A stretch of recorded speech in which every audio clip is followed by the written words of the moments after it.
श्री स्वामी समर्थ. नमस्कार मंडळी, स्वागत आहे तुम्हा सर्वांचं आपल्या मराठी यूट्यूब चॅनलमध्ये. स्वामी महाराजांच्या कृपेने तुमच्या सर्व चांगल्या इच्छा पूर्ण हो, हीच स्वामींच्या चरणी प्रार्थना करते आणि आज या नवीन व्हिडिओला सुरुवात करते. उद्या आहे 4 ऑगस्ट, वार रविवार आणि या दिवशी आलेल्या आहेत आषाढ अमावस्या.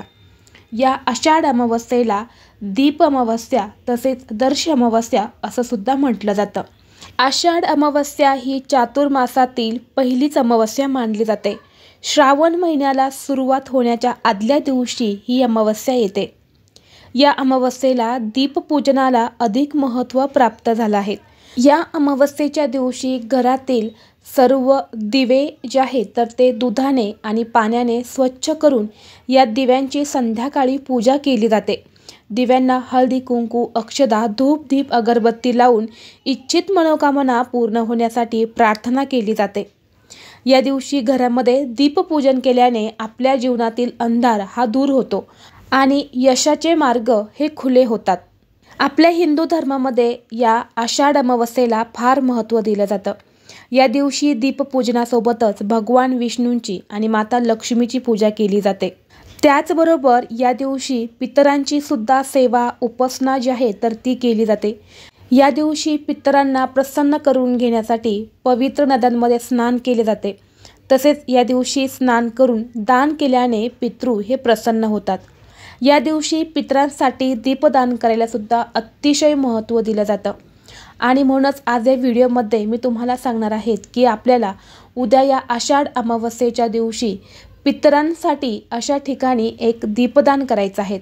हे दीपदान केल्याने आपल्या कुटुंबावर कधीही वाईट संकट अडचणी हे येणार नाहीत. यासोबतच घराची मुलांची पतीची अगदी भरभरून प्रगती होईल. जीवनातील सर्व अडीअडचणी या नष्ट होतील.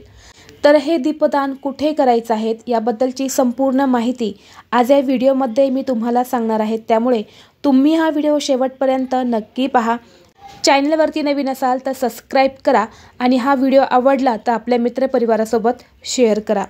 तर पहा, अमावस्येच्या दिवशी पितरांची पूजा करणे हे आपल्या धर्मशास्त्रामध्ये सांगितले जाते. त्यात दीप अमावस्येला पितरांसाठी दिवा लावणं हे खूप महत्त्वाचं मानलं जातं. जर आपल्या घराला पितृदोष लागलेला असेल तर आपल्या घरामध्ये अनेक अडचणी येतात.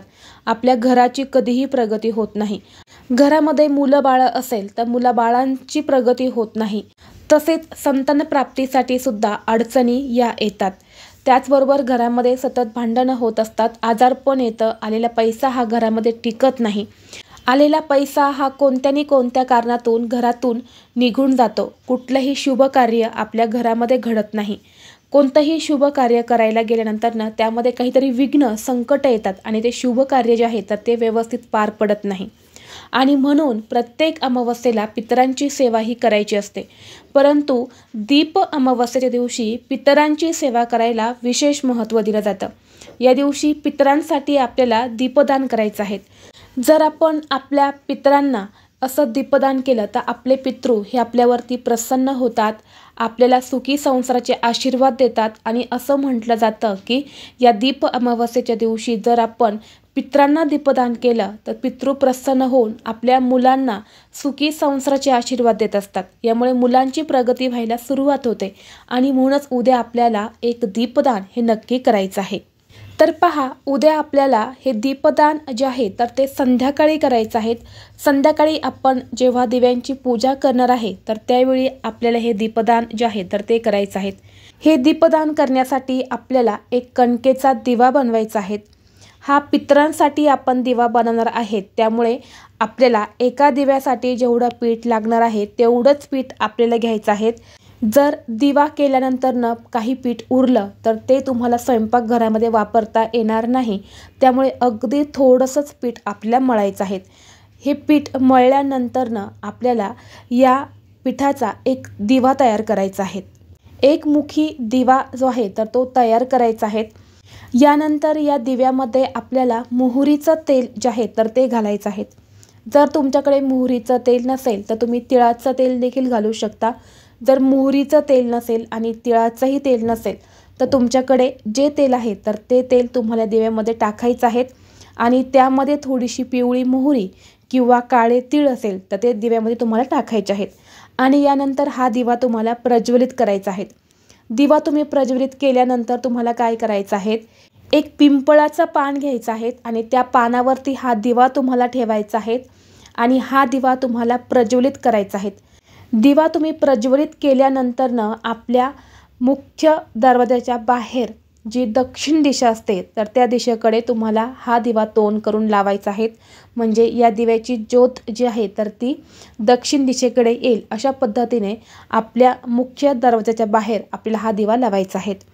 असं म्हटलं जातं की अमावस्येच्या दिवशी आपले पूर्वज हे आपल्याला भेटायला येतात आणि ते आपल्या घराच्या मुख्य दरवाजाच्या बाहेर थांबलेले असतात, म्हणून त्यांना तृप्त करण्यासाठी आणि प्रसन्न करण्यासाठी हा कणकेचा दिवा जो आहे तर तो लावायचा आहे। जर तुम्हाला घराच्या मुख्य दरवाजावरती असा दिवा लावणं शक्य नसेल तर तुम्ही हा दिवा आपल्या घरामध्येच दक्षिण दिशेकडे तोंड करून लावू शकता। त्याचबरोबर जर तुम्हाला पिंपळाचं पान भेटलं नाही तर तुम्ही मूठभर तांदूळ प्लेटमध्ये टाकायचे आहेत आणि त्या तांदळावरती हा दिवा तुम्हाला ठेवायचा आहे। या दिव्यासोबत तुम्हाला एक ग्लास भरून पाणीसुद्धा ठेवायचं आहे। जेव्हा तुम्ही घराच्या बाहेर दिवा लावशाल किंवा घरामध्ये दिवा लावशाल तर या दिव्यासोबत एक ग्लासभर पाणी तुम्हाला आवर्जून ठेवायचं आहे। यानंतर हा दिवा दुसऱ्या दिवशी आपल्याला उचलून एखाद्या मोठ्या झाडाखाली नेऊन ठेवायचा आहे। तिथे असणाऱ्या मुंग्या कीटक येऊन तो दिवा खाऊन जातील। दिवा लावल्यानंतर दिव्याला तुम्हाला हळदी कुंकू अक्षदा अर्पण करायचे आहेत।